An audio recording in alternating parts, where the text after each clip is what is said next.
ਕੁਛ ਅੰਦਾਜ਼ਾ ਹੀ ਨਹੀਂ ਸੀਗਾ ਵੀ ਇੰਨੀ ਤਗੜੀ ਵਾਰ ਲੱਗ ਸਕਦੀ ਹੈ। ਕਿਉਂ 2022 ਦਾ ਟਾਈਮ ਹੈ, ਇੰਨਾ ਫਿਊਚਰ ਵਾਲਾ ਟਾਈਮ ਹੈ, ਕੋਈ ਵਾਰ ਲੱਗੂਗੀ ਇਹ ਜਾਂ ਕੁਝ ਐਕਸਪੈਕਟਡ ਹੀ ਨਹੀਂ ਸੀ। ਜਦੋਂ ਵਾਰ ਲੱਗੀ ਤਾਂ ਇੱਕਦਮ ਸਾਰੇ ਹਾਲਾਤ ਹੀ ਖਰਾਬ ਹੋ ਗਏ। ਫਾਇਰਿੰਗ ਹੋ ਰਹੀ ਹੈ, ਬੋਮਬਿੰਗ ਹੋ ਰਹੀ ਹੈ ਅਤੇ ਭੱਜਣ ਦੇ ਮਾਰੇ ਸਾਰੇ ਲੋਕ ਭਗਦੜ ਕਰੀ ਜਾਂਦੇ ਆ। ਕੋਈ ਮਤਲਬ ਸਾਧਨ ਨਹੀਂ ਹੈਗਾ ਕਿਸੇ ਕਈ ਕੋਲ ਤਾਂ ਕੋਈ ਸਾਧਨ ਹੀ ਨਹੀਂ ਹੈਗਾ ਮਤਲਬ ਟਰਾਂਸਪੋਰਟ ਜਾਣ ਵਾਸਤੇ ਕਿਸੇ ਪਾਸੇ। ਐਂਟਰੀ 'ਤੇ ਗਏ ਨਾ ਜੀ ਉੱਥੇ ਤਾਂ ਸਾਰਿਆਂ ਨੂੰ ਉੱਥੋਂ ਐਂ ਕਹਿ ਕੇ ਮੋੜ ਰਹੇ ਨੇ ਯੂਕਰੇਨ ਵਾਲੇ ਵੀ ਤੁਹਾਡੀ ਜਿਹੜੀ ਇੰਡੀਅਨਸ ਨੇ ਨਾ ਪੋਲੈਂਡ ਨੇ ਅਲਾਓ ਨਹੀਂ ਕਰ ਰੱਖੀ ਅੰਦਰ ਐਂਟਰੀ, ਤੁਸੀਂ ਆਪਦਾ ਵਾਪਸ ਜਾਓ ਅਤੇ ਆਪਦੀ ਸਰਕਾਰ ਤੋਂ ਮੰਗੋ ਇਹ ਚੀਜ਼। ਬਟ ਉਹ ਐਕਚੁਅਲ 'ਚ ਕੀ ਸੀਗਾ, ਉਹ ਯੂਕਰੇਨ ਵਾਲੀ ਹੀ ਸੀਗਾ। ਉਹਨਾਂ ਦੇ ਕੁਛ ਸੀਗਾ ਜਾਂ ਤਾਂ ਰੇਸਿਜ਼ਮ ਜਾਂ ਜੋ ਵੀ ਸੀ ਉਹ ਯੂਕਰੇਨ ਵਾਲੀ ਕਰ ਰਹੇ ਸੀ। ਫਿਰ ਲੱਗੀ ਸੀ ਬਸ, ਐਂ ਵੀ ਨਹੀਂ ਕੋਈ ਰੌਲਾ ਮਚਾ ਰੱਖਿਆ ਸੀ ਜਾਂ ਗੰਦ ਪਾ ਰੱਖਿਆ ਸੀਗਾ ਨਾ ਜੀ ਨਾ। ਉੱਥੇ ਯੂਕਰੇਨ ਵਾਲੇ ਸੋਲਜਰ ਆਏ, ਉਹਨਾਂ ਨੇ ਬੜੀ ਮਾਰਪੀਟ ਕੀਤੀ ਸਾਡੇ ਨਾਲ। 12-13 ਘੰਟਿਆਂ ਵਿੱਚ 2 ਤਾਂ ਇੰਡੀਅਨ ਸੀਗੇ ਜਿਹੜੇ ਪੰਜਾਬੀ ਸਰਦਾਰ ਸੀਗੇ, ਉਹ ਮੈਨੂੰ ਪਤਾ ਨਹੀਂ ਪੰਜਾਬੀ ਸੀ ਜਾਂ ਨਹੀਂ, ਸਰਦਾਰ ਸੀਗੇ ਜੋ ਮਰ ਗਏ ਸੀਗੇ। ਸਤਿ ਸ਼੍ਰੀ ਅਕਾਲ ਦੋਸਤੋ, ਮੈਂ ਤੁਹਾਡਾ ਆਪਣਾ ਨਰੈਣ ਗਰਗ।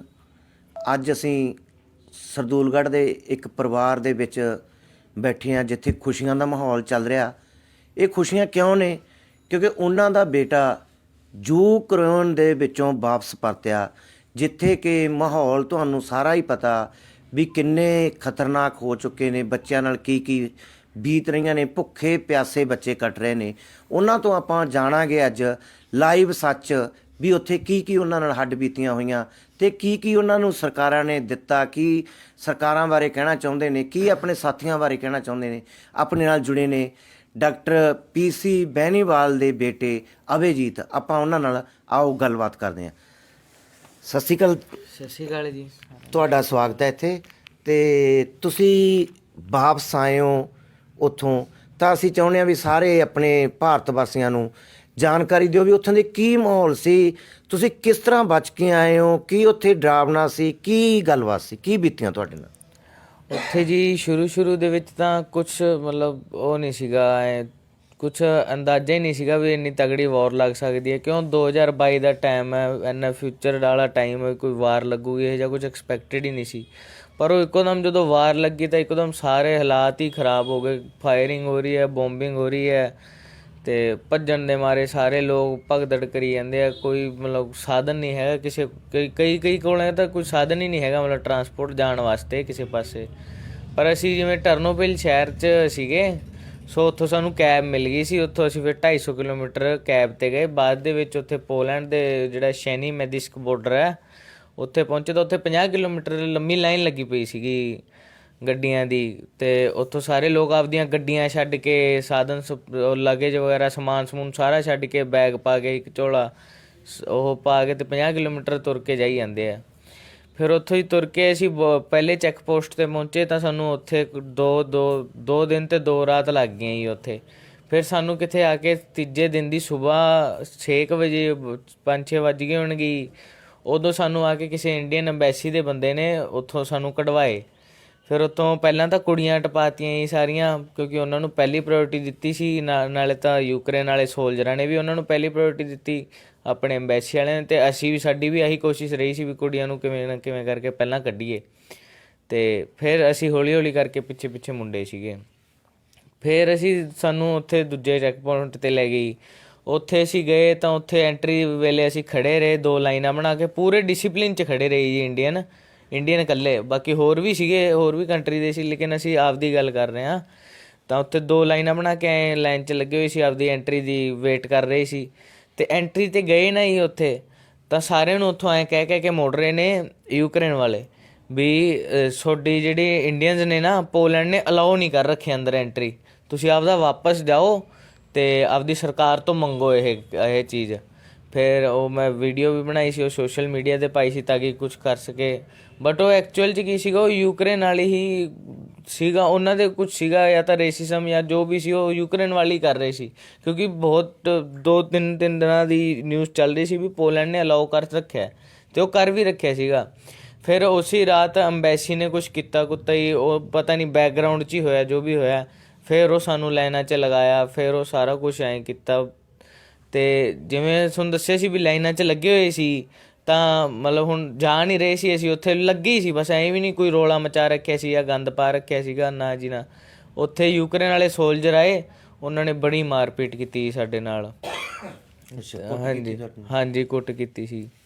ਅਤੇ ਫਿਰ ਜਦੋਂ ਰਾਤ ਹੋ ਗਈ ਉਦੋਂ ਫਿਰ ਸਾਨੂੰ ਉੱਥੋਂ ਕੱਢਿਆ ਜੀ। ਕੁਛ ਸਟੂਡੈਂਟਸ, ਮੇਰੇ ਨਾਲ ਤਾਂ ਨਹੀਂ ਇਹ ਉੱਥੇ ਹੋਈ, ਮੈਨੂੰ ਉੱਥੇ ਇੱਕ ਦਿਨ ਹੀ ਲੱਗਿਆ, ਲੇਕਿਨ ਉੱਥੇ ਕੁਛ ਇਹੋ ਜਿਹੇ ਵੀ ਸੀ ਜਿਨ੍ਹਾਂ ਨੇ ਉੱਥੇ ਵੀ 2-3 ਦਿਨ ਲਾਏ ਨੇ। ਅਤੇ ਫਿਰ ਉੱਥੋਂ ਸਾਨੂੰ ਕੱਢਿਆ ਤਾਂ ਲੱਗ ਗਏ ਲਗਭਗ 12-13 ਘੰਟੇ ਲੱਗ ਗਏ ਹੋਣਗੇ ਮੇਰੀ ਵਾਰੀ ਆਉਂਦੇ 'ਚ। ਅਤੇ ਉਹ 12-13 ਘੰਟਿਆਂ ਵਿੱਚ 2 ਤਾਂ ਇੰਡੀਅਨ ਸੀਗੇ ਜਿਹੜੇ ਪੰਜਾਬੀ ਸਰਦਾਰ ਸੀਗੇ, ਉਹ ਮੈਨੂੰ ਪਤਾ ਨਹੀਂ ਪੰਜਾਬੀ ਸੀ ਜਾਂ ਨਹੀਂ, ਸਰਦਾਰ ਸੀਗੇ ਜੋ ਮਰ ਗਏ ਸੀਗੇ। ਕਿਉਂ ਉਹਨਾਂ ਦੀ ਮਤਲਬ ਵੀ ਮੌਤ ਹੋ ਉਹ ਗਈ? ਭੁੱਖੇ ਸੀਗੇ ਜੀ, ਪਿਆਸੇ ਸੀਗੇ, ਅਤੇ ਉੱਤੋਂ ਇੰਨੀ ਠੰਡ ਸੀ, ਹਾਈਪੋਥਰਮੀਆ ਹੋ ਗਈ, ਬੋਡੀ ਦਾ ਟੈਂਪਰੇਚਰ ਲੋਅ ਹੋ ਗਿਆ, ਤਾਂ ਕਰਕੇ ਬੇਹੋਸ਼ੀ ਕਾਰਨ ਫਿਰ ਉਹ ਡੈਥ ਹੋ ਗਈ ਉਹਨਾਂ ਦੀ। ਅਤੇ ਇੱਕ ਮੁੰਡਾ ਸੀਗਾ ਜੀ, ਹਰਦੀਪ ਸਿੰਘ ਸੰਧੂ ਨਾਮ ਸੀਗਾ ਉਹਦਾ, ਅਤੇ ਉਹਨੂੰ ਅਸੀਂ ਆਪਦੀਆਂ ਜੈਕਟਾਂ ਦੇ ਕੇ ਸਾਰਿਆਂ ਨੇ, ਉਹ ਵੀ ਬੇਹੋਸ਼ ਹੋ ਗਿਆ ਸੀਗਾ ਜੀ ਲਗਭਗ। ਆਪਦੀ ਜੈਕਟਾਂ ਦਿੱਤੀਆਂ ਸਾਰਿਆਂ ਨੇ, ਕੰਬਲ ਦਿੱਤੇ, ਆਪਦੇ ਲਾ ਕੇ ਕੱਪੜੇ ਉਹਦੇ ਉੱਤੇ ਪਾਏ, ਉਹਦੇ ਪੈਰ ਮਸਲੇ ਜੀ, ਸਾਰਾ ਕੁਛ ਕੀਤਾ, ਉਹਨੂੰ CPR ਦਿੱਤਾ ਜੀ। ਅਤੇ ਫਿਰ ਜਾ ਕੇ ਉਹਦੀ ਕਿਤੇ ਬੱਚਤ ਹੋ ਗਈ, ਉਹਨੂੰ ਐਂਬੂਲੈਂਸ 'ਤੇ ਚੜ੍ਹਾ ਕੇ ਆਏ। ਬਸ ਉਹ ਇੱਦਾਂ ਗੱਲ ਹੀ, ਉਹ ਤਿੰਨੇ ਮੁੰਡਿਆਂ ਦਾ ਹਾਲੇ ਕੁਛ ਵੀ ਨਹੀਂ ਪਤਾ ਵੀ ਕਿੱਥੇ ਕੌਣ ਕਿਵੇਂ ਕਿਹਦਾ ਜਾਣਕਾਰ ਸੀ, ਬਸ ਅਸੀਂ ਤਾਂ ਹੈਲਪ ਕਰ ਰਹੇ ਸੀ ਇੱਕ ਦੂਜੇ ਦੀ। ਅਤੇ ਫਿਰ ਉੱਥੋਂ ਹੀ ਸਾਨੂੰ ਗੇਟ ਤੋਂ ਬਾਹਰ ਕੱਢ ਦਿੱਤਾ, ਸੈਕਿੰਡ ਚੈੱਕ ਪੁਆਇੰਟ। ਫਿਰ ਤੀਜੇ ਬਾਰਡਰ 'ਤੇ ਆ ਗਏ। ਉੱਥੇ ਸਾਡੇ ਕੋਲ ਨਾ ਤਾਂ ਹੀ ਖਾਣ ਨੂੰ ਕੁਛ ਸੀਗਾ, ਨਾ ਹੀ ਕੁਛ ਪੀਣ ਨੂੰ ਪਾਣੀ ਸੀਗਾ, ਅਤੇ ਉੱਥੇ ਸਾਨੂੰ ਘੱਟੋ ਘੱਟ ਲੱਗ ਗਈ 2 ਦਿਨ ਅਤੇ 2 ਰਾਤ ਲੱਗ ਗਏ ਨਿਕਲਦੇ। ਕੁੜੀਆਂ ਤਾਂ ਉਹਦੀ ਟਪਾਤੀਆਂ ਸੀਗੀਆਂ, ਉਹਨਾਂ ਨੂੰ ਪਹਿਲੀ ਪ੍ਰਾਇਓਰਟੀ ਸੀ, ਸੋ ਅਸੀਂ ਵੀ ਕੁਛ ਨਹੀਂ ਕੀਤਾ ਵੀ ਹਾਂ ਜਾਣ ਦਿਓ। ਅਤੇ ਅਸੀਂ ਮੁੰਡੇ ਸੀਗੇ, ਅਰਬੀ, ਅਫਗਾਨੀ, ਆਪਣੇ ਨਾਈਜੀਰੀਅਨ ਹੋ ਗਏ, ਅਫਰੀਕਨ ਹੋ ਗਏ, ਸਾਰੇ ਇਹ ਸੀਗੇ।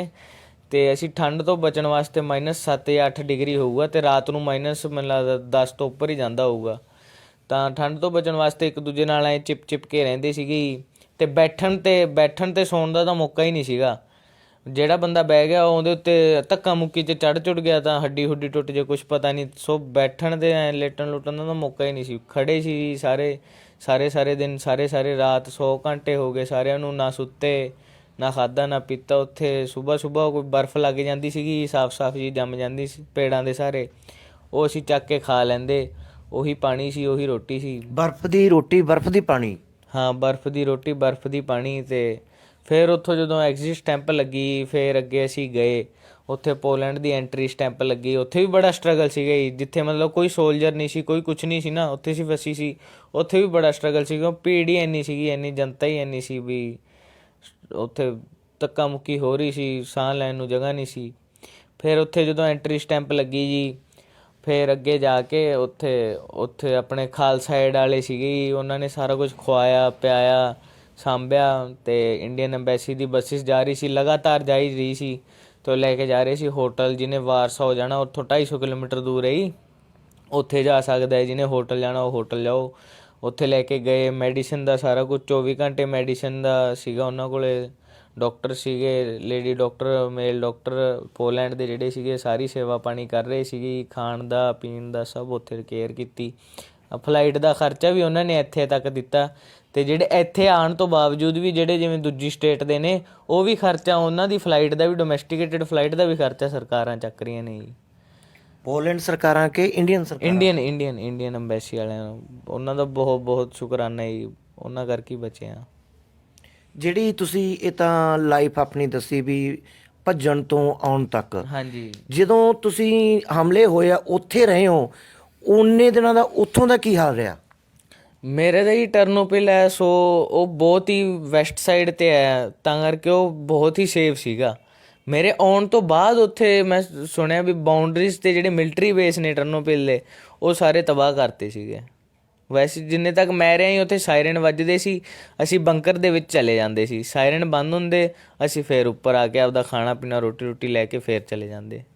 ਬਸ ਇੰਨੀ ਉੱਥੇ ਲਗਭਗ ਸੇਫ ਸੀ ਮਤਲਬ। ਅੱਛਾ, ਅਤੇ ਮੰਨ ਲਓ ਵੀ ਤੁਸੀਂ ਜਿੰਨੇ ਹੁਣ 50 ਕਿਲੋਮੀਟਰ ਦਾ ਸਫ਼ਰ ਪੈਦਲ ਤੈਅ ਕੀਤਾ, ਹਾਂਜੀ। ਅਤੇ ਉਸ ਤੋਂ ਬਾਅਦ ਤੁਸੀਂ ਰੈਗੂਲਰ ਮੰਨ ਲਓ ਲਾਈਨਾਂ 'ਚ ਖੜ੍ਹੇ ਜਾਂ ਹੋਰ, ਉਦੋਂ ਭੁੱਖੇ ਪਿਆਸੇ ਰਹੇ? ਹਾਂਜੀ, 2 ਕੁ ਦਿਨ ਦਾ ਸਾਡੇ ਕੋਲ ਜਿਹੜਾ ਖਾਣਾ ਪੀਣਾ ਸੀਗਾ ਖੁਦ ਦੇ ਕੋਲ ਹੀ ਸੀਗਾ, ਬਾਕੀ ਸਾਰੇ ਰਾਹ ਭੁੱਖੇ ਪਿਆਸੇ, ਮਤਲਬ ਬਸ। ਤੇ ਹੋਰ ਜਿਵੇਂ ਤੁਸੀਂ ਕਹਿੰਦੇ ਹੋ ਸਟੂਡੈਂਟਾਂ ਦੀ ਮੌਤ ਹੋ ਗਈ ਜਾਂ ਤੁਹਾਡੇ ਸਾਥੀਆਂ ਦੀ, ਤਾਂ ਜਦੋਂ ਉੱਥੇ ਯੂਕਰੇਨ ਦੇ ਵਿੱਚ ਸੀ ਉਦੋਂ ਵੀ ਕੋਈ ਇਸ ਤਰ੍ਹਾਂ ਦੀ ਵਾਪਰੀ ਘਟਨਾ? ਯੂਕਰੇਨ ਦੇ ਵਿੱਚ ਸੀ, ਮੈਂ ਸਮਝਿਆ ਨਹੀਂ। ਵੀ ਜਦੋਂ ਤੁਸੀਂ ਜਦੋਂ ਭੱਜਣ ਤੋਂ ਪਹਿਲਾਂ ਯੂਕਰੇਨ 'ਚ ਸੀ ਉਦੋਂ ਵੀ ਕੋਈ ਤੁਹਾਡੇ ਸਾਥੀਆਂ ਦੀ ਕੋਈ ਬੰਬਾਰੀ 'ਚ ਮੌਤ ਜਾਂ ਕੋਈ ਹੋਰ? ਨਹੀਂ ਨਹੀਂ, ਸਾਡੀ ਸਾਈਡ ਤੇ ਬੰਬਾਰੀ ਨਹੀਂ ਹੋਈ ਸੀਗੀ, ਤਾਂ ਸਾਡੇ ਨਾਲ ਇਹ ਯੂਕਰੇਨ ਦੇ ਵਿੱਚ ਤਾਂ ਨਹੀਂ ਕੋਈ ਦੁਰਘਟਨਾ ਘਟੀ। ਅੱਛਾ, ਕਿੰਨੇ ਜਾਣੇ ਸੀ ਤੁਸੀਂ ਜਿਹੜੇ ਇਕੱਠੇ ਆਏ ਹੋ ਮੰਨ ਲਓ? ਅਸੀਂ ਸਾਰੇ ਦੋਸਤ ਚੱਲੇ ਤਾਂ ਉੱਥੋਂ 5 ਜਣੇ ਸੀਗੇ ਜੀ, ਲੇਕਿਨ ਅੱਗੇ ਅੱਗੇ ਜਿਵੇਂ ਜਿਵੇਂ ਵੱਧਦੇ ਰਹੇ ਤਾਂ ਅਸੀਂ ਹੋ ਗਏ ਸੀ 10-15 ਜਣੇ ਇਕੱਠੇ ਲਗਭਗ, ਵੀ ਜਿੰਨਾ ਪੂਰਾ ਐ ਸਪੋਰਟ ਸੀਗਾ ਇੱਕ ਦੂਜੇ ਲਈ। ਤੁਹਾਡੀ ਪੜ੍ਹਾਈ ਹੈ ਜਿਹੜੀ, ਕਿੰਨੀ ਪੜ੍ਹਾਈ ਹੋ ਗਈ, ਕਿੰਨੀ ਪੜ੍ਹਾਈ ਬਾਕੀ ਰਹਿ ਗਈ, ਤਾਂ ਉਹਦਾ ਕੀ ਸੋਲਿਊਸ਼ਨ ਤੁਸੀਂ ਕਰੋਗੇ ਹੁਣ? ਮੇਰਾ ਤਾਂ ਇਹ ਫਸਟ ਈਅਰ ਹੀ ਸੀਗਾ ਉੱਥੇ TNMU 'ਚ MBBS ਦੀ, ਤਾਂ ਮੈਨੂੰ ਤਾਂ 3 ਮਹੀਨੇ ਹੋਏ ਸੀਗੇ, 6 ਸਾਲਾਂ ਦੀ ਹੁੰਦੀ ਹੈ ਇਹ। ਸੋ ਕਾਲਜ ਵਾਲੇ ਨੇ ਹਲੇ ਤਾਂ ਵੈਕੇਸ਼ਨ ਕਹਿ ਕੇ ਛੁੱਟੀ ਦੇ ਰੱਖੀ ਹੈ, ਅਤੇ ਕਹਿ ਰਹੇ ਨੇ ਵੀ ਔਨਲਾਈਨ ਕਲਾਸਾਂ ਲੱਗਣਗੀਆਂ। ਅਤੇ ਪਰ ਸਾਡੇ ਡੀਨ ਦਾ ਹੀ ਅਤਾ ਪਤਾ ਨਹੀਂ ਹੈਗਾ ਜੀ, ਕਿੱਥੇ ਗਿਆ ਹੋਇਆ, ਪੋਲੈਂਡ ਹੈ, ਰੋਮੈਨੀਆ, ਕਿੱਥੇ ਹੈ, ਹੁਣ ਕੀ ਕਰੇ ਵਿਚਾਰਾ ਜਾਣ ਬਚਾਉਣ ਨੂੰ। ਅਤੇ ਬਾਕੀ ਦੇਖੋ, ਅਗਰ ਰਸ਼ੀਆ ਟੇਕ ਓਵਰ ਕਰ ਲੈਂਦੀਆਂ ਤਾਂ ਕੋਈ ਦਿੱਕਤ ਨਹੀਂ ਆਉਣੀ ਸਾਨੂੰ, ਸਾਡੀ ਉਹੀ ਚੱਲਦੀ ਰਹੂਗੀ ਪੜ੍ਹਾਈ। ਬਾਕੀ ਦੇਖੋ, ਹਜੇ ਕੁਝ ਭਵਿੱਖ ਦਾ ਪਤਾ ਨਹੀਂ? ਹਾਂਜੀ, ਹਲੇ ਕੁਝ ਪਤਾ ਨਹੀਂ ਉਹਦੇ ਬਾਰੇ ਫਿਊਚਰ ਦੇ। ਠੀਕ ਆ। ਹੋਰ ਕੋਈ ਸੰਦੇਸ਼ ਦੇਣਾ ਚਾਹੁੰਦੇ ਹੋ, ਕੋਈ ਕਿਸੇ ਸਰਕਾਰ ਦਾ ਧੰਨਵਾਦ ਕਰਨਾ ਚਾਹੁੰਦੇ ਹੋ ਤਾਂ ਉਹ ਤੁਸੀਂ ਜ਼ਰੂਰ ਦਿਓ। ਹੋਰ ਤਾਂ ਜੀ ਇੰਡੀਆ ਦੀ ਸਰਕਾਰ ਦੀ, ਮੋਦੀ ਦਾ ਬਹੁਤ ਬਹੁਤ ਧੰਨਵਾਦ ਹੈ ਮੇਰੇ ਵੱਲੋਂ। ਤਾਂ ਜੇ ਇਹ ਨਾ ਹੁੰਦੇ ਮੈਨੂੰ ਨਹੀਂ ਲੱਗਦਾ ਕੋਈ ਬਚ ਪਾਉਣਾ ਸੀ, ਨਿਕਲ ਪਾਉਣਾ ਸੀ ਉੱਥੋਂ। ਅਤੇ ਬਾਕੀ ਤਾਂ ਉਹ ਦੁਆਵਾਂ ਹੀ ਨੇ, ਵੀ ਜਿੰਨੇ ਲੋਕ ਦੁਆਵਾਂ ਕਰ ਸਕਣ ਉੱਥੇ ਦੇ ਲੋਕਾਂ ਲਈ ਨਿਕਲ ਜਾਣ, ਉੱਥੇ ਦੇ ਇੰਡੀਅਨਸ ਨੇ ਜਿਹੜੇ ਵੀ ਨੇ, ਅਰਬੀ ਉਰਬੀ ਅਫਗਾਨੀ ਜਿੰਨੇ ਵੀ ਨੇ ਸਾਰੇ ਨਿਕਲ ਜਾਣ, ਇਹੀ ਦੁਆਵਾਂ ਰਹਿਣਗੀਆਂ ਮੇਰੀਆਂ ਤਾਂ ਬਸ। ਹੁਣ ਤੁਸੀਂ ਇੰਡੀਆ ਪਹੁੰਚ ਗਏ ਤਾਂ ਕੀ ਮਹਿਸੂਸ ਕਰ ਰਹੇ ਹੋ? ਹੁਣ ਖੁਸ਼ੀ ਵੀ ਹੈ ਜੀ, ਅਤੇ ਇੱਕ ਤਰ੍ਹਾਂ ਦਾ ਦੁੱਖ ਵੀ ਹੈ ਵੀ ਉੱਥੇ ਜਿਸ ਹਾਲਾਤਾਂ 'ਚੋਂ ਨਿਕਲੇ ਉੱਥੇ ਹੋਰ ਵੀ ਬੱਚੇ ਫਸੇ ਹੋਏ ਨੇ ਬਹੁਤ। ਉਹਨਾਂ ਜਿਵੇਂ ਹੁਣ ਖਾਰਕੀਵ ਦੇ ਵਿੱਚ ਤਾਂ ਹੀ ਟ੍ਰੇਨਾਂ ਦੇ ਵਿੱਚ ਐਂ ਕੁੜੀਆਂ ਨੂੰ ਹੱਥ ਫੜ ਫੜ ਕੇ ਵਾੜ ਰਹੇ ਨੇ ਜੀ। ਕਿਸੇ ਦੀ ਲੱਤ ਟੁੱਟ ਰਹੀ ਹੈ, ਕਿਸੇ ਦੀ ਬਾਂਹ ਟੁੱਟ ਰਹੀ ਹੈ, ਕਿਸੇ ਦਾ ਗੋਡਾ ਟੁੱਟ ਰਿਹਾ, ਬਟ ਉਹੀ ਹੈ ਬਸ, ਜਾਨ ਬਚ ਰਹੀ ਹੈ ਜੀ। ਸੋ ਖੁਸ਼ੀ ਵੀ ਹੈ ਅਤੇ ਦੁੱਖ ਵੀ ਹੈਗਾ ਜੀ। ਹੁਣ ਅਸੀਂ ਅਭੀ ਦੇ ਮਾਤਾ ਪਿਤਾ ਨਾਲ ਵੀ ਗੱਲ ਕਰਨੀ ਚਾਹਾਂਗੇ ਵੀ ਉਹਨਾਂ ਨੂੰ ਕੀ ਮਹਿਸੂਸ ਹੋ ਰਿਹਾ। ਡਾਕਟਰ ਸਾਹਿਬ, ਤੁਹਾਡਾ ਬੇਟਾ ਜੰਗ ਲੜ ਕੇ ਹੀ ਕਹਿ ਦਾਂਗੇ ਆਪਾਂ, ਜ਼ਿੰਦਗੀ ਦੀ ਜੰਗ ਲੜ ਕੇ ਵਾਪਸ ਆਇਆ, ਤਾਂ ਤੁਸੀਂ ਕੀ ਮਹਿਸੂਸ ਕਰ ਰਹੇ ਹੋ, ਕੀ ਸ਼ਹਿਰ ਵਾਸੀ ਮਹਿਸੂਸ ਕਰ ਰਹੇ ਨੇ, ਉਹਨਾਂ ਬਾਰੇ ਪਲੀਜ਼ ਤੁਸੀਂ ਜਾਣਕਾਰੀ ਦਿਓ। ਸਭ ਤੋਂ ਪਹਿਲਾਂ ਤਾਂ ਮੈਂ ਮੀਡੀਆ ਦਾ ਬਹੁਤ ਬਹੁਤ ਧੰਨਵਾਦੀ ਹਾਂ ਕਿ ਇਹਨਾਂ ਨੇ ਨਿਊਜ਼ ਦਿੱਤੀ, ਤਾਂ ਮੇਰੇ ਕੋਲ ਸਾਰਾ ਪ੍ਰਸ਼ਾਸਨ ਅਤੇ ਸ਼ਾਸਨ ਆਇਆ ਅਤੇ ਕਾਫੀ ਅੱਛੇ ਤਰੀਕੇ ਨਾਲ ਉਹਨਾਂ ਨੇ ਮਦਦ ਕੀਤੀ। ਮੇਰੇ ਦੋਸਤਾਂ ਨੇ, ਸਰਦੂਲਗੜ੍ਹ ਵਾਸੀਆਂ ਨੇ ਸਾਰੀ ਬਹੁਤ ਹੀ ਦੁਆਵਾਂ ਕੀਤੀ ਤਾਂ ਕਿ ਮੇਰਾ ਬੇਟਾ ਘਰੇ ਪਹੁੰਚੇ, ਅਤੇ ਇਹਦੇ ਘਰੇ ਪਹੁੰਚਣ ਨਾਲ ਮੈਨੂੰ ਬਹੁਤ ਵੱਡੀ ਖੁਸ਼ੀ ਹੈ। ਅਤੇ ਹੋਰ ਵੀ ਖੁਸ਼ੀ ਤਾਂ ਹੋਏਗੀ ਕਿ ਇੱਕ ਬੇਟੀ ਸਰਦੂਲਗੜ੍ਹ ਦੀ ਹੋਰ ਵੀ ਫਸੀ ਹੋਈ ਹੈ, ਜਦੋਂ ਉਹ ਘਰੇ ਪਹੁੰਚ ਜਾਏਗੀ। ਪ੍ਰਸ਼ਾਸਨ ਤੋਂ ਇਲਾਵਾ ਸ਼ਹਿਰ ਵਾਸੀਆਂ ਦਾ ਤੁਹਾਡੇ ਨਾਲ ਕੀ ਸਹਿਯੋਗ ਰਿਹਾ? ਸ਼ਹਿਰ ਵਾਸੀਆਂ ਦਾ ਤਾਂ ਮੈਨੂੰ ਇਸ ਤਰ੍ਹਾਂ ਸਹਿਯੋਗ ਰਿਹਾ ਕਿ ਜਿਸ ਤਰ੍ਹਾਂ ਮੇਰਾ ਪਰਿਵਾਰ, ਮੈਂ ਸੋਚ ਰਿਹਾ ਸੀ ਕਿ ਵੀ ਅਸੀਂ 15-16 ਜੀਆਂ ਦਾ ਹੀ ਪਰਿਵਾਰ ਹੈ, ਅਤੇ ਅੱਜ ਮੈਂ ਸੋਚਦਾ ਕਿ ਮੇਰਾ ਪਰਿਵਾਰ ਇਤਨਾ ਵੱਡਾ ਪਰਿਵਾਰ ਹੈ ਕਿ ਜਿਸ ਦਾ ਮੈਨੂੰ ਅੰਦਾਜ਼ਾ ਹੀ ਨਹੀਂ ਸੀ।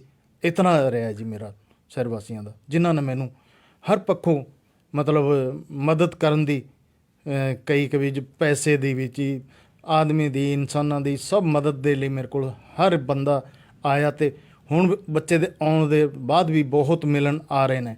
ਬਹੁਤ ਵੱਡੀ ਹਮਦਰਦੀ ਹੈ, ਬਹੁਤ ਹੀ ਵੱਡੀ ਹਮਦਰਦੀ ਹੈ ਮੇਰੇ ਨਾਲ ਸਾਰੇ ਸ਼ਹਿਰ ਦੀ। ਡਾਕਟਰ ਸਾਹਿਬ, ਇੱਕ ਜਿਵੇਂ ਬੇਟਾ ਆਪਣਾ 6 ਸਾਲ ਲਈ ਕੋਰਸ ਕਰਨ ਗਿਆ ਸੀ, ਉਹਦਾ ਪਹਿਲਾ ਸਮੈਸਟਰ ਸੀ, ਤੁਸੀਂ ਫੀਸਾਂ ਵਗੈਰਾ ਵੀ ਪੇ ਕਰਤੀਆਂ, ਉਹਦਾ ਅਗਲੇ ਵਾਰੀ ਕੀ, ਅਗਲੇ ਭਵਿੱਖ ਦਾ ਕੀ ਗੱਲਬਾਤ ਹੈ? ਦੇਖੋ, 1 ਸਾਲ ਦੀ ਤਾਂ ਅਸੀਂ ਫੀਸ ਕਰਤੀ ਹੈ ਜਮ੍ਹਾਂ, ਅਤੇ ਇਹ 5 ਸਾਲ 8 ਮਹੀਨੇ ਦਾ ਹੈ।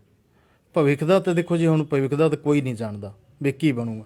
ਹੋ ਸਕਦਾ ਹੈ ਕਿ ਜੇ ਯੂਨੀਵਰਸਿਟੀ, ਜਿਵੇਂ ਕਈ ਯੂਨੀਵਰਸਿਟੀਜ਼ ਤਾਂ ਖਤਮ ਹੀ ਹੋ ਗਈਆਂ, ਜੇ ਉੱਥੇ ਰਸੀਆ ਇਹਨੂੰ ਅੰਡਰਟੇਕ ਕਰਦਾ ਤਾਂ ਮੇਰੀ ਸੋਚ ਅਨੁਸਾਰ ਉੱਥੇ ਜਿਹੜਾ ਹੈ ਸਿਵਲ ਵਾਰ ਛਿੜ ਜਾਏਗੀ। ਫਿਰ ਤਾਂ ਭਵਿੱਖ ਖਤਮ ਹੈ ਬੱਚਿਆਂ ਦਾ, ਉੱਥੇ ਕੁਛ ਵੀ ਨਹੀਂ ਪ੍ਰਾਪਤ ਕਰ ਸਕਣਗੇ। ਅਤੇ ਰਸੀਆ ਅੰਡਰਟੇਕ ਨਹੀਂ ਕਰਦਾ ਅਤੇ ਉਮੀਦ ਕਰ ਸਕਦੇ ਹਾਂ ਕਿ ਬਈ ਅੱਗੇ ਕੰਟੀਨਿਊ ਹੋ ਸਕਦੀ ਹੈ ਸਟੱਡੀ ਇਹਦੀ। ਨਹੀਂ, ਇਸ ਲਈ ਜਿਵੇਂ ਤੁਹਾਡਾ ਬੱਚਾ ਹਜ਼ਾਰਾਂ ਬੱਚੇ ਹੋਰ ਇਸ ਮੁਸੀਬਤ 'ਚ ਫਸੇ ਹੋਏ ਨੇ ਜਿਹੜੇ ਉੱਥੇ ਨੇ ਜਾਂ ਇੰਡੀਆ ਵਾਪਸ ਆ ਗਏ। ਤੁਸੀਂ ਕੋਈ ਸਰਕਾਰ ਤੋਂ ਮੰਗ ਕਰਨਾ ਚਾਹੋਗੇ ਅਗਲੇ ਭਵਿੱਖ ਲਈ ਵੀ ਕੀ ਹੋਣਾ ਚਾਹੀਦਾ? ਮੈਂ ਸਰਕਾਰ ਤੋਂ ਇਹ ਮੰਗ ਕਰਨਾ ਚਾਹੂੰਗਾ ਕਿ ਇਹ ਬੱਚੇ ਜਾਂਦੇ ਹੀ ਕਿਉਂ ਹੈ, ਇਹ ਬੱਚੇ ਨਾ ਜਾਣ। ਇੱਥੇ medical education free of cost ਕੀਤੀ ਜਾਏ। ਮੇਰਾ ਵੱਡਾ ਬੇਟਾ ਪੜ੍ਹਦਾ ਹੈ ਪ੍ਰਾਈਵੇਟ ਮੈਡੀਕਲ ਕਾਲਜ, ਉਹਦੀ 13,30,000 ਫੀਸ ਹੈ 1 ਸਾਲ ਦੀ, ਅਤੇ 5.5 ਸਾਲ ਦਾ ਇੱਕ ਕੋਰਸ ਹੈ, 4.5 ਸਾਲ ਦੀ ਡਿਗਰੀ, 1 ਸਾਲ ਦੀ ਇੰਟਰਨਸ਼ਿਪ, 5.5 ਸਾਲ ਦੀ ਹੀ ਉਹ ਫੀਸ ਲੈਂਦੇ ਹੈ। 13,30,000 ਨਾਲ ਹਿਸਾਬ ਲਗਾ ਲਓ, ਮੈਨੂੰ 75 ਲੱਖ 'ਚ ਬੱਚਾ ਪਏਗਾ, ਅਤੇ ਖਰਚਾ ਹੋਰ ਲਗਾਈਏ ਉਹਦਾ ਆਪਦਾ ਖਾਣ ਦਾ ਪੀਣ ਦਾ। ਅਤੇ ਇਹ ਬੱਚੇ ਨੂੰ ਮੈਂ ਉੱਥੇ ਕਿਉਂ ਭੇਜਿਆ? ਸਿਰਫ ਪੈਸੇ ਦੀ ਖਾਤਰ ਭੇਜਿਆ, ਕਿਉਂਕਿ ਮੈਂ ਮਿਡੋਕਰ ਫੈਮਿਲੀ 'ਚੋਂ। ਮੈਂ ਨਹੀਂ ਇਸ ਵੇਲੇ 90 ਲੱਖ ਮੰਗ ਰਹੇ ਨੇ ਇੱਥੇ ਐਡਮਿਸ਼ਨ ਦੇ, ਮੈਂ ਨਹੀਂ ਲਗਾ ਸਕਦਾ। ਮੈਂ ਇਹ ਉਮੀਦ ਕਰਕੇ ਭੇਜਿਆ ਸੀ ਕਿ ਉੱਥੋਂ 25-30 ਲੱਖ 'ਚ ਇਹ ਕਰਕੇ ਆ ਜਾਏਗਾ, ਅਤੇ ਇੱਕ ਬੱਚੇ ਪਹਿਲਾਂ ਵੀ ਕਰਕੇ ਆਏ ਨੇ, ਅਤੇ ਜੇ ਇਹ ਇਸ ਤਰ੍ਹਾਂ ਦੀ ਵਾਰ ਨਾ ਲੱਗਦੀ ਤਾਂ ਮੇਰਾ ਬੇਟਾ ਵੀ ਕਰਕੇ ਆ ਜਾਂਦਾ ਜੀ।